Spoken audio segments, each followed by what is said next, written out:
So for the people that don't know, the Doors update on January 28th, it was supposed to be like 2 updates. We were going to get part 1 of the update, and then we were going to get part 2 of the update. But part 2 of the update never actually came. So we actually only ended up getting like half of the update. Like if you guys know the shears, these items right here, the shears, I'm sure you've seen these in videos. Yeah, this was supposed to be part of like the part 2 update, but that never happened. So I don't actually know what ended up. Like, I don't know what's going on with that. Only the developers do. But from what we got in the update, I think it was actually a pretty good update. I liked it. But it does kind of suck that we didn't get the other half of that. The developers revamped the hotel, fixed many bugs, added new entities, cutscenes, and more. They honestly did an amazing job, and the game came back rising stronger than ever with its peak at 200,000 players. Big. They transformed the game and made it into a better version, making things more interesting than it was, and bringing a slimmer of hope to what the community wanted. Look at that graph, dude. But that doesn't really explain how Doors got to where it is now.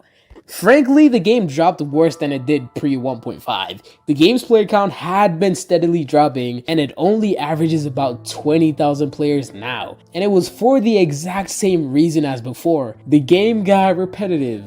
While the developers announced to the players that the update was going to be changes to the hotel itself, the players didn't really take this lightly, as immediately after the release of 1.5, the game's player count completely fell, even going as much as to losing 80,000 players in just 5 days. Right. The scripts exploiters used reached their limit, as there wasn't really huge content with the update. The anti-cheat came out and you couldn't do that anymore, so that was over. That was, yeah. Actually, that's crazy. Rip Cardin Hong. Rip LOL. You'll be missed. The release of Bifron, a huge part of the scripting and exploiting community were gone, with people like Cardin Hong and Lolcat that carried the community, uploading less or just not even caring anymore. And so we're here. A game that once moved the community, peaking at 200,000 concurrent players, now sit at just 20,000.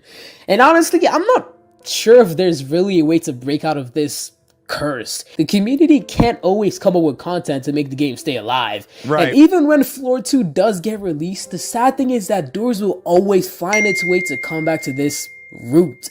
The game will go the same way. I'm glad he mentioned this because we're going to talk about this here in a second. It's an important part. And eventually become repetitive and die out. Also, with the situation that the developers are currently in, I'm sure it's only Elsplash and Red that work on majority of the stuff. Right. The developers need time and can't really keep up with the pace that, let's say, Bed Wars that updates every week does, which is pretty much... They have a full team. The Bed Wars has a full team of people. Needed to keep the game alive. So there really isn't a way to break out of this curse. And eventually, the fall of Roblox Doors will happen. Okay, let's oh, that was the end of the video. Perfect.